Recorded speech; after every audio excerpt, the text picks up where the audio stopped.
all the scars, let's leave them behind. Light the world up now, let us fire in your eyes. To the darkness, into the night, the night, the night.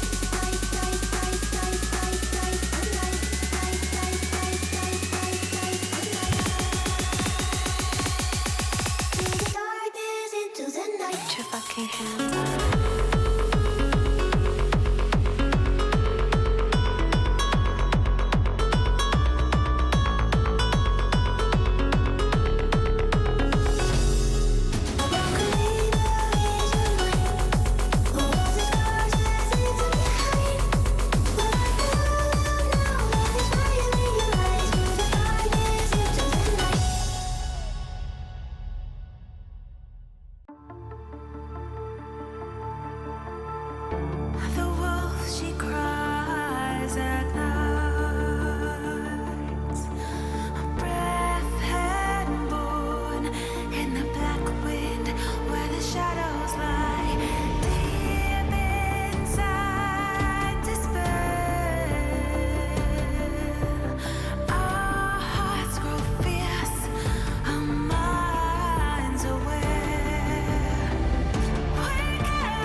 but like mistakes do happen, right? And KOK could be, that could have just been their game. And there was a lot of mistakes made by Fish early on that KOK was able to just kind of like get on top of and take advantage of. And I think that if you eliminate most of those mistakes and maybe, kind of get Kingdom of Kittens to make their own mistakes. So, one thing that you always have to be, cognizant of especially when you're playing League, is not to play from a lead when the game starts, right? And how many times do we see where like a team completely just stomps game one, or makes a huge thing in game two, and then game three starts or the next game starts, and it's like, oh wait, we just lost like the first 4 deaths for no reason, just because, oh, I'm not on this Fed Victor anymore. I'm on an Ari and I just walked into a Rise and died, right? And so I think there's a lot of that. The biggest thing is just the mental reset, right? And, Fish need to be able to do that mental reset, go back to what works for them and say, okay, what's our identity, and play to it. And I think that they tried to do that game one, but they just made way too many silly mistakes early on that they weren't able to kind of make up for. Yeah, absolutely. The silly mistakes were off the charts. I also want to give props to the Kingdom of Kittens jungler. Absolutely dominating that game. His performance was off the charts on the Skarner. We can see why they took it on B2, which is not something that you normally see. You don't see that high of a priority on the champion because it does get countered by things that can just shut you down. It gets shut down pretty badly by things with hard CC as well as range, because that combination especially is deadly. Because if he can't E onto you on a flank angle, or if he does get the chance to E onto you but he gets hard CC'd, it's hard for him to do really too much of anything. Definitely thrives in those front to backs as well as those flanks. So a pretty good all-around champion, but we definitely saw it shine in that last game, and I'm definitely looking to the Kingdom Kittens jungler to shine in this game as well, as hopefully we should be getting to draft any moment now. Yeah, no, definitely. And I had said prior to the game starting, like, this is a really complicated champion, but obviously Theracles has played a lot of games on him and made him look like a very pedestrian, easy to play champion. I love the fact that he didn't just like walk into lanes and just use like the normal gank angles, right? Like early on, he kind of set the tone for the entire mid lane, not just with the level 1 fight, but once he realized that Nocturne had taken some of his jungle, he's like, okay, I know where he's going to be right now. He goes up, he steals the Raptors, gets not just a ward up there, but a timer, right? And then so now he has the timing of the Raptors. He goes up there, farms the Raptors, lo and behold, okay, if it works out with no added benefit, I have a timer on his Raptors and I get to take them every time that I want to. The better part of it, though, is where he actually transitions that into a huge play for his Victor every single time that he wants to where he just goes through the brush or through the wall and just gets a free gank every single time. And Mike was just completely unprepared for it the first time, and he was completely underleveled and underfarmed the second time, and it just became something that was another addition to the snowballs that KOK had in the first game. Absolutely. Hopefully we'll be able to see a little more bot lane action. Of course, we did see a good amount, but it was short-lived. Felt like it was just mid lane ganks on repeat. Mikey getting a little bit bodied. Would like to see more of the 2v2. We did see it a little bit at the start of the game. We saw that early Yunara solo kill, but eventually after the Ezreal gets behind, as we were talking about in the last game, it just becomes that much harder for him to get in line. We are going to get into drafts here. Going to be the Lissandra ban, assuming that is just for comfort. Definitely one of the more bullyable champions, has a ton of bad matchups, but has good team fight, good range, has good CC as well. So Gremory on the blue side as well, so won't have that counter pick, but they didn't have it last time and it worked out fine, so not going to be too disparaging for their side. No, it's not. And like in the first game, Fish elected to take the red side. They, as you said, they got botted. They got beat really, really badly. But they had something that they believed in. So maybe this is part of that whole mental reset. We gave this game away. They didn't take it from us. Let's go out and get our thing now. As we are going to see the Win Brothers matchup here. I'm hoping this is mid on mid or top on top. I hope it's Labu versus Artifact, or Kamino Kaze versus Mike. Oh my God, these picks are coming out so quick as we go.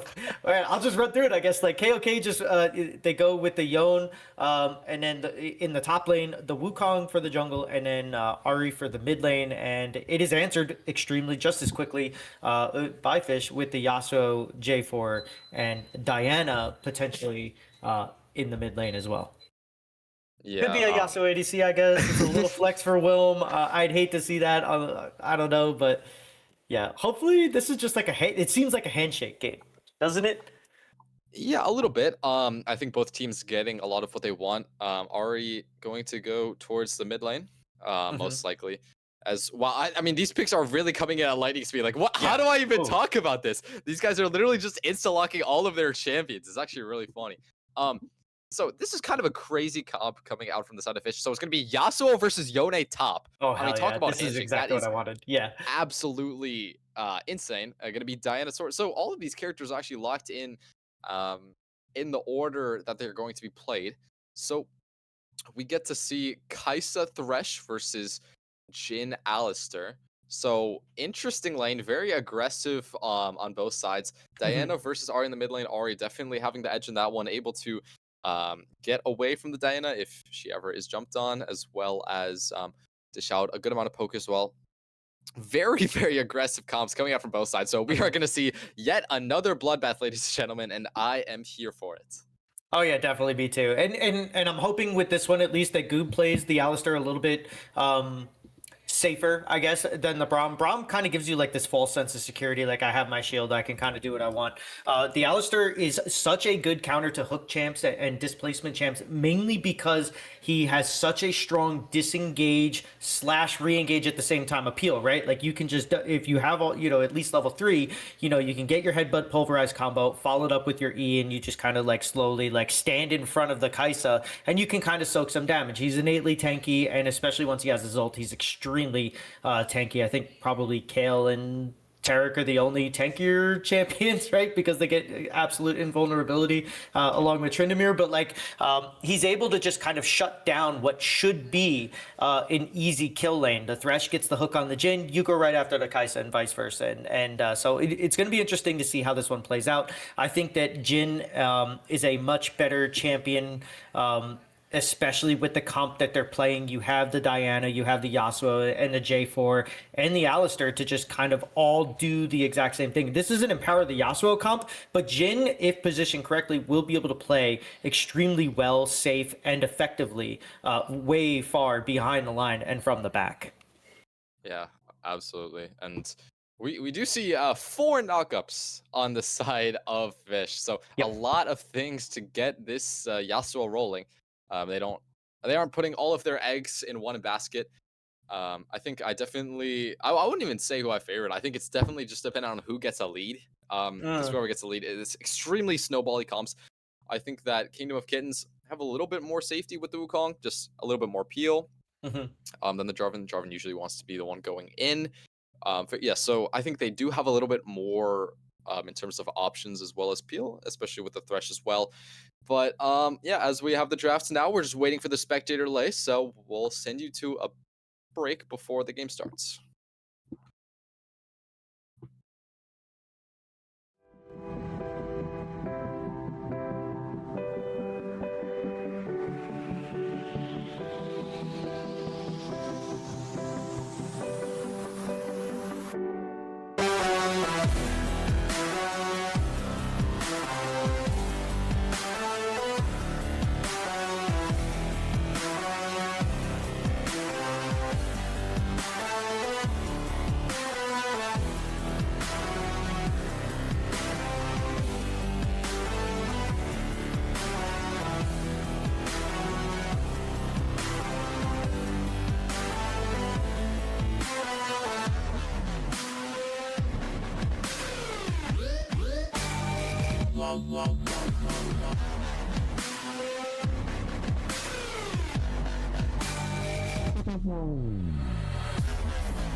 Hello, everybody. Welcome back in to our best of 3 with Kingdom of Kittens Gremory versus the Fishmeisters. Gonna be a banger of a game. Again, Fish on the red side yet again. They wanted to get that counter pick down. We see, of course, it's gonna be Boof on the Yasuo. It's gonna be a banger. Both having extremely aggressive comps. More aggressive comp does go to the side of Fish somehow. Even when you have the Kaisa. Oh my goodness. Talk about, like, we just spent some fighting after I said that. Is now it's gonna be the Wukong who's taking down extremely low. The flash forward from the Diana. The auto! Not And the gonna get it. ignite. The ignite will tick down in the end. Kill over to Mikey, and a much better start here for Fish in this level 1. You asked how did they do it? This is how they do it. Kaminokaze is literally on the exact same side spot that Mikey was as he gives his lead completely away. Where starting out super low on health, and I mean he is down in summoners, but you know, just super strong early on, gets that first kill, might be able to even just like do a cheater's recall, get himself like a dark seal or something. I don't know what he wants to build on this Diana, but definitely like a much better start. And now we're gonna start to see maybe if you know, Therocles, without getting like a nice easy lead for himself, might not be able to play as cleanly as he did in game 1 and just kind of take over. So already we're getting a completely different start, at least, to the game than we did in game 1. Yep, and we see some early top lane training, but maybe not too much more here. Just also looking to poke out a little bit, as now Q does hit in the bot lane. Goop forced to flash away here, but the Kaiser W hits the flash forward. The ignite, the heal is gonna stop it from ticking down for just another moment, but the one last tick of the ignite isn't quite there. Goop gonna live on probably quite literally 1 HP.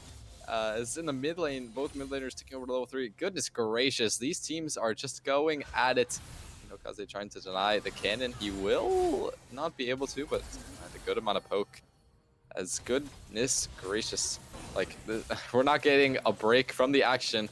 Even still, like trying to land these hooks, it's absolutely insane.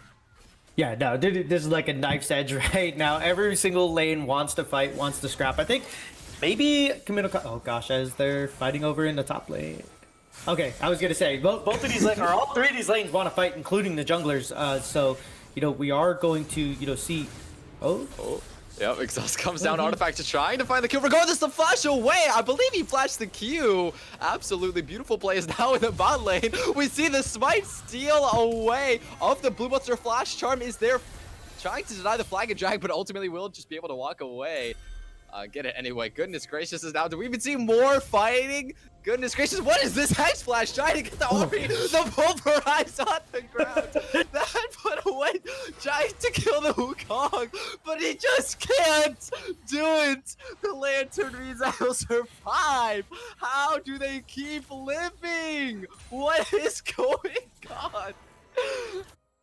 Oh, he gets it! He gets it with the Jin W. Takes him down. Just completely starts there.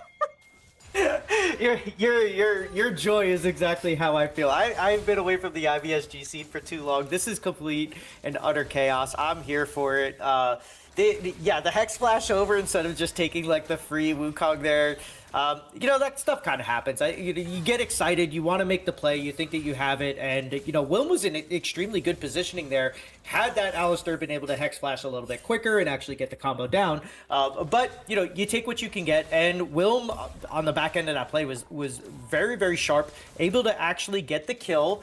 So in the long run, you do end up getting something for your bot lane. Mikey's doing a lot better here, able to provide a little bit of agency for his jungler and some safety net. And yeah, this is officially the series of the oh my god, I almost got him, but then everything went wrong after. We had it out in first game where Gremory was just getting away with everything, and now here in the second game, Fish is the one. Coming out will stop Little Gup in his tracks, but will able to find the fourth shot down onto Pot of Greed. In the top lane as well, lots of brawling coming down. Of course, we would expect nothing less from a Yasuo-Yone matchup. But again, yeah, this bot lane has definitely been the center of attention, at least thus far. We see down from Mikey. Both bot laners of Kingdom of Kittens are going to respect for now. What is this Hex Flash tag? Yeah, we saw it there before in the jungle. I just personally not my favorite because it's so telling. Everyone knows exactly what's going to happen. That's not how you want to use the summoner spell. No, it's not, but he's trying, right? And he's trying to get in the heads, and he's trying to do what he can in this one. So anything that I guess that you can do, that you can just try to get in the head of the opponent here, as both teams are going to elect to back here at the exact same time.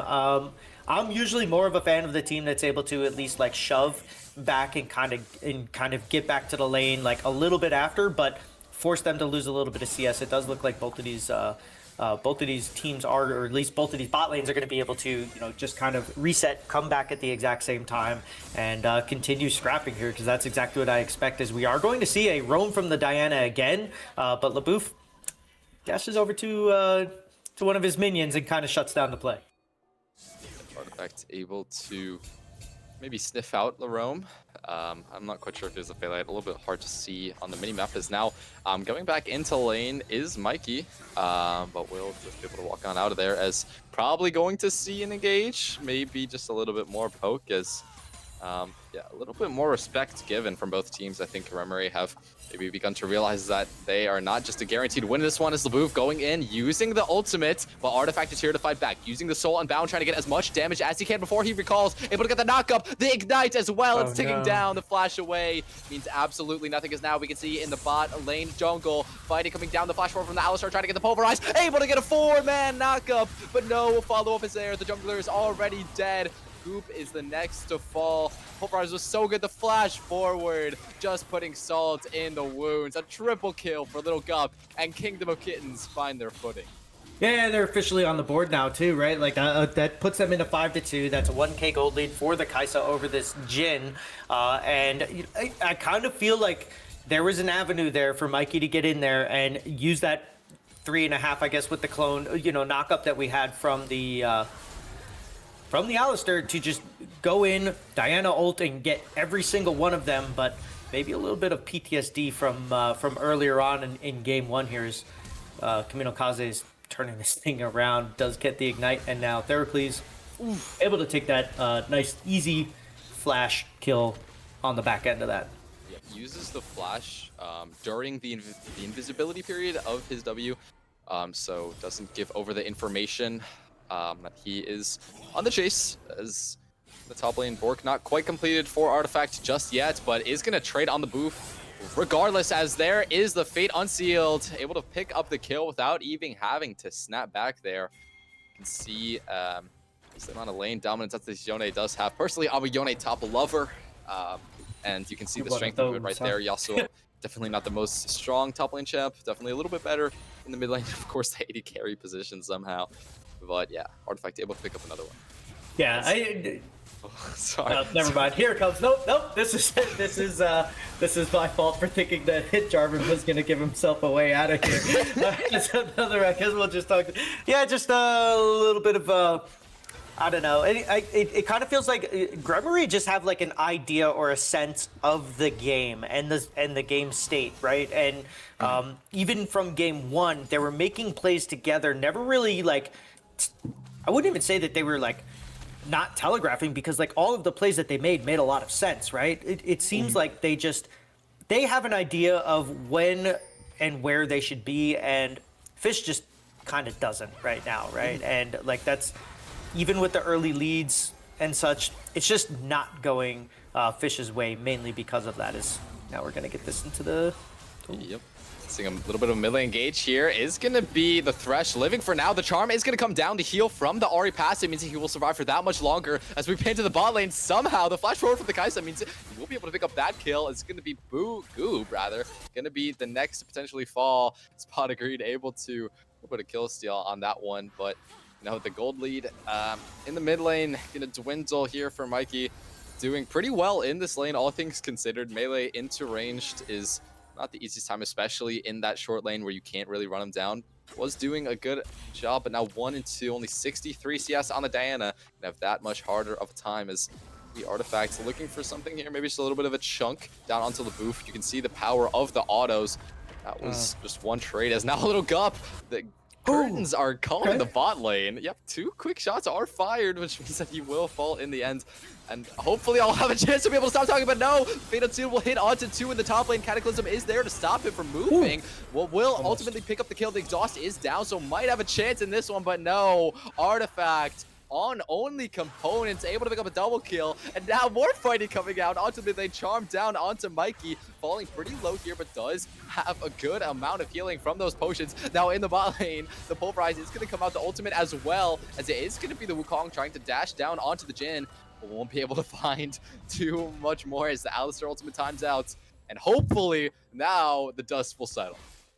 Yeah, I don't think for very long, so I'll try to be quick with this. Mike just completely, like you said, he is playing this lane extremely well considering, but like Fish is just not learning their lessons with this hectic gameplay that just isn't really working, and Artifact doing the right thing, completely taking over this lane here now, as like every chunk that he gets is just going to be like more and more deadly, and the further and further that Labu falls behind this Yone is just going to be even harder. I think at this point it's going to be a 3-person requirement to take Artifact out.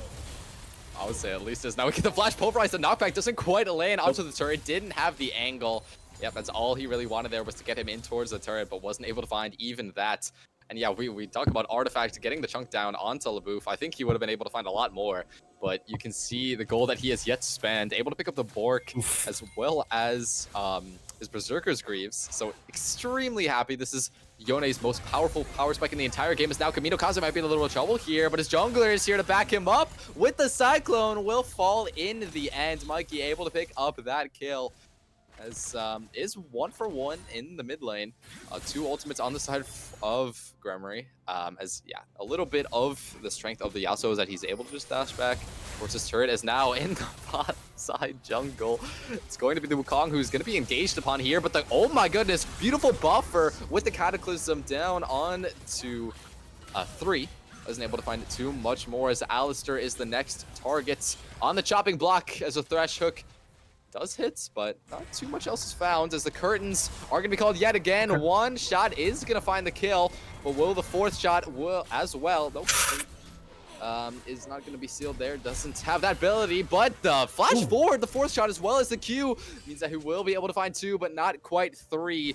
Flash away from the Wukong means that it's only going to be a double kill. Now in the top lane, even more action. The Fate Unsealed, flashing forward. He really wants this kill. I'm not quite sure why. This is an 0-5 Yasuo. I'm not quite sure why you're flashing for that. We just wanted to get the execute, but I guess he just really wanted the kill. I mean, 6-0-1 on the Yone. What more can you ask out of a top laner? Artifact absolutely running over this game. As Green trying to engage onto the dynamic, maybe just trying to chase him away a little bit. But goodness gracious, 17-6 is the kill score for now, as I want to give you a time to talk before any more action happens. Well, good luck with that. I mean, I agree with you. I think that was maybe a little bit overzealous, probably unneeded. However, you do stop LaBouffe from being able to proxy, right? And, you know, as Mike actually gets in here and almost gets, does get the kill in a nice flash. Able to flash out of there, but the Wukong is able to pick it up in the end, but caught in the middle of 2 people, about to be 3, trying to turn their sights elsewhere, as maybe a river fight is on the cards, but It's If you going to look be at the advantage towards Fish as Yone is not Yeah. quite here. No, but if I was just about to say, if you look at the mini map right now, Yone has a nice little flank angle. Also, he's completely stealing all of the resources away from Fish. Dark Knight is going to go into his red side jungle and just be completely sad faced right there because everything is kind of going. And this is what we were talking about before game one, when you have a top laner that can just completely get out of. Okay, this is odd here. Yeah. Take it over. Here comes the play. Even more mid lane fighting here. The Jarvan going in. I'm not quite sure what his thought was as the flash hook is there. Maybe a little bit overkill here as the Yasuo trying to engage onto the Wukong, trying to find his angle. The Pulverize was pretty good to set him up, but the exhaust is coming down onto maybe the wrong target. The heal is perfectly timed though, so the top laner will survive for now. The curtains be called for now, but the first 2 shots are going to miss, and that one is way off of its target. Does hit the 4th, but execute not quite there. Only the Hex Optic is picked up. Deadly Flourish will hit in the end, but won't do enough damage to pick up the kill. No, unfortunately, Jin Charles made his appearance there, and you missed those first 3, get in your head. And this play is not over because Kaminokaze and Theracles are here right now, and if that hook lands, that's guaranteed. But Oob, able to get it. Willem, who is kind of the bright spot of this Fish squad right now, right? You look at him, he's 5-2-0. It's not the tankiest team for Gremory, and this could be kind of like there's little win con. On the same token, Mike has done a pretty good job of at least having the kill pressure, being 3-4-1 on this Diana, so they are still at least a little bit in this game, and Willem can definitely take over this game if given the opportunity too late, and I spoke about that during the draft. As you know, LeBouf and Willem are two of the linchpins here for Team Fish to be able to actually win this game, but they got to do it. Yeah, Pot Agree trying to take any hook that he can, but might not be the smartest decision here, as will be the Locket, I believe, to come out as the Diana finds a beautiful engage here, but the artifact is here, absolutely tearing through the black backline, but the Jarvan's going to tear through a backline of his own, using the Cataclysm. The Wukong does not have the dash to meet him, as artifact is too low to continue the fight. Not quite sure how he got chunked out too bad without being able to find any other kills. Somehow, Fish are able to fight back here. 5k gold lead doesn't mean nothing when you can find engages like that. Mikey looking dominant on this Diana. Yeah, he is, and he's finding all the right angles, and he's taking. He's able to actually go in and get the get the flanks, get the ults, and get everything. But also the most important thing, get out. Most of these engages now, he's the one that's initiating them instead of like in last game where KOK were the ones doing it. And now we have just another example of them going in and trying to get this, but yep. I think they missed it. Yep, not quite sure if it's the smartest decision to go right about now, but it seems to be working out for now as Artifact is doing so much damage to the booth. But the Flash Charm is absolutely gorgeous. You can see the effects of the gold lead now. 5 for the cost of none, as Kingdom of Kittens Gremory are on a tear in this best of 3. Yeah, they are, and they do end up getting the Rift Herald, which is what they came for, but you can't lose 5 for nothing on the back end of that, and that's extremely unfortunate for Fish. They finally clawed their way back. They got a little bit of momentum, which is absolutely huge, but then they kind of give it away with a bad fight. Afterwards, I think that maybe just trying to get like a 50-50 or something there and just telling everybody else, hey, back off, especially once Willem was done with the curtain call, just back away. You don't need to be sitting there and trying to fight. Artifact is super strong right now. He has the Infinity Edge completed, and he's going to be able to tear through this Jhin if he's able to get on top of him. And kudos to Fish. They've been able to do a good job of disengaging it and just covering up the Jhin when Artifact jumps on him. But the stronger this Yone gets, the harder it's going to be. Yone is an extremely powerful snowballing champion. You mentioned the Infinity Edge, another one of his extremely powerful power spikes. So it's like every level is a power spike for that dude. Absolutely. I mean, you can see the 4-level lead in the top lane. They're just giving Artifacts even more gold. They can't really contest him unless they send many, as hooks from Pot of Greed have been looking crispy this game. Deadly Flourish not going to quite find the roots, as no mark was applied, as it's going to be a free dragon over to Kingdom of Kittens if they elect to take it. It seems as though for now they want to maybe look for a little bit of an debate, look for a little bit of play.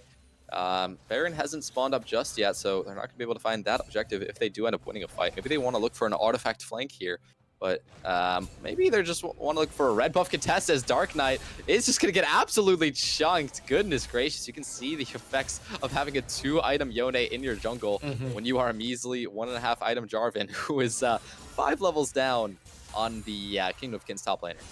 Yeah, that's just rough. And I actually really like this call from Fish. What they did was they pushed out the side lanes. They made Fish respond, and then, or what I like this play from KOK, like they made Fish respond, and then they take the free dragon, right? We always talk about this in League, where you want to take the 52, and up percentage plays every single time, the ones that are guaranteed to hit and make, use of whatever, and you don't want to give the opportunity for it to fail. So they actually did to me, an extremely smart play there, but Little Gup a little too far ahead right now.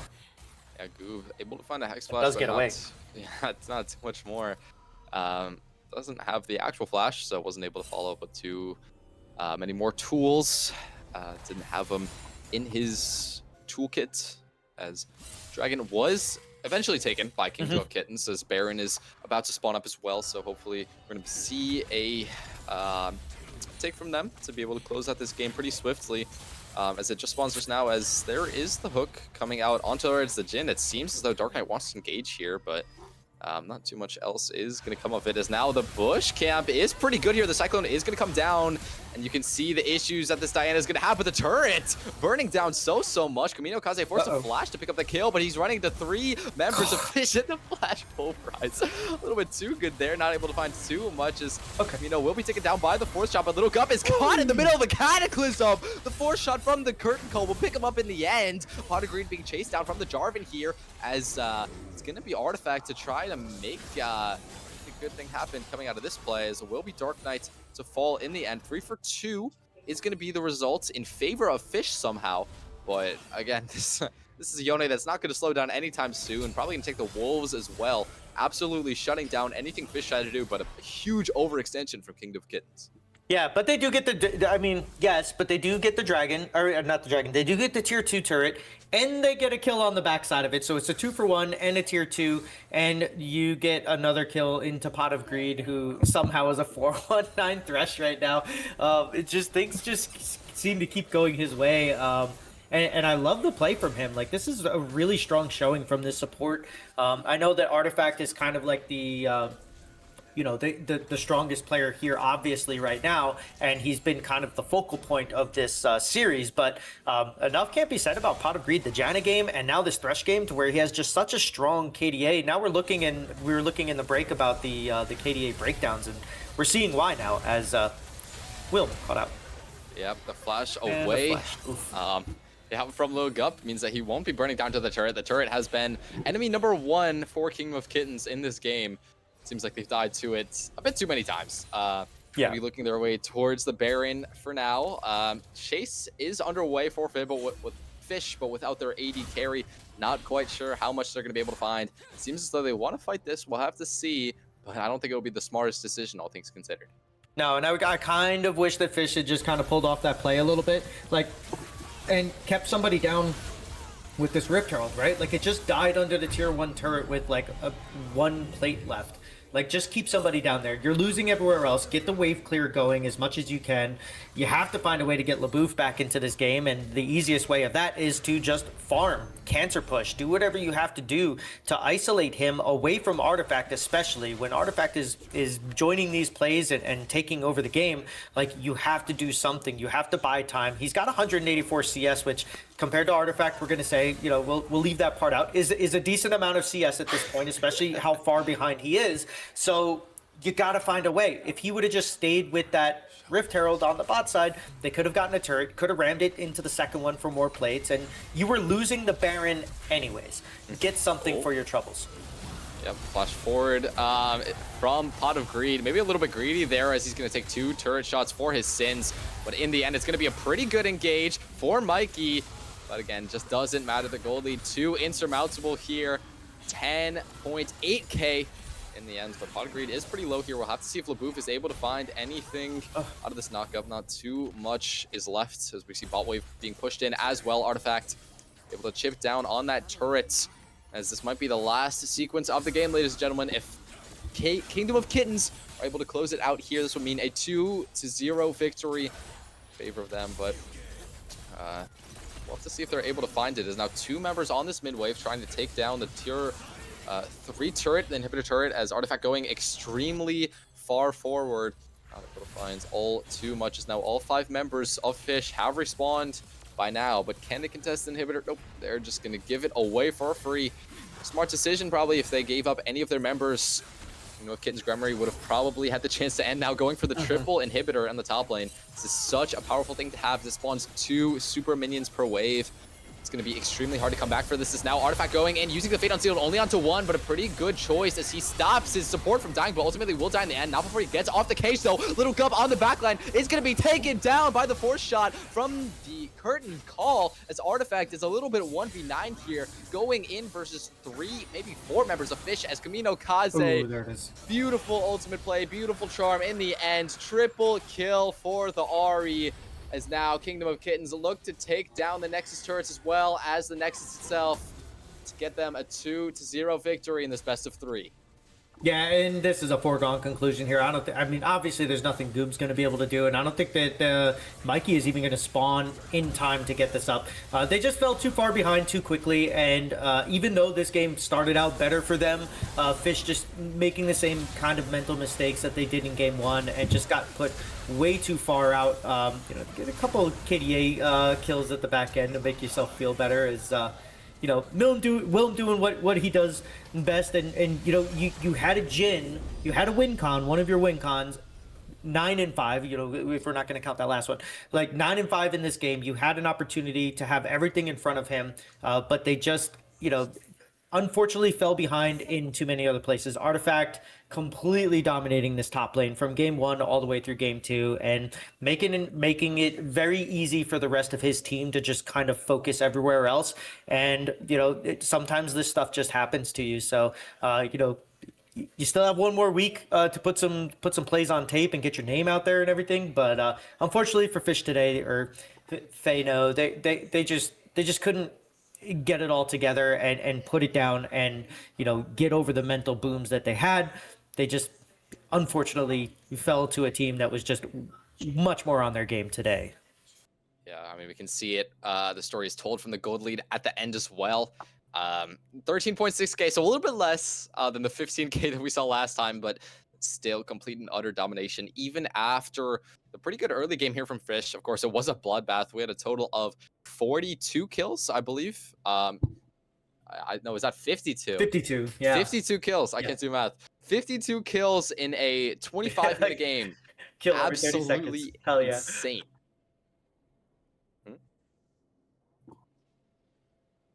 Yeah, no, and I mean, that's just kind of like the tempo that these teams played the entire time, right? Like Gremory just kept pushing. The Fish just kind of wanted to keep, you know, scrapping even when coming from behind and playing from behind. Like they just kept wanting to scrap. Each team wanted to do it. Gremory just did it better, and this is just kind of like the tale. Looking at the standings, I actually think that like there is sort of a way for Gremory, if they 2-0 next week as well, they might actually be able to get themselves into a 3-way tie for the playoff hunt. So, you know, we'll have to see how the rest of the Ember Blaze season shakes out. But, you know, big shout out to both of these guys, and thank you for having me today. I appreciated it. And thank you, Madge, for stepping up in Game 1, and obviously Last Revan with the awesome production here. So thank you for having me. I appreciate it. Yep. Thank you to everyone who helped out with the stream. Thank you to Rav. Thank you to my amazing co-caster Fel. 2 pretty dominant games, but pretty exciting ones as well. Yeah, you can see the gold graphs on your screen. Probably just let those play out just so you can see the extent of the domination of Kingdom of Kittens. Amazing games by mostly one team, but of course Fish did fight back a little bit in the end. But of course, Kingdom of Kittens did come out on top. So that's it for us today, week 8, Ember Blaze League. So thank you for tuning in. Make sure to tune in, I believe, tomorrow for our next game. We'll see you then.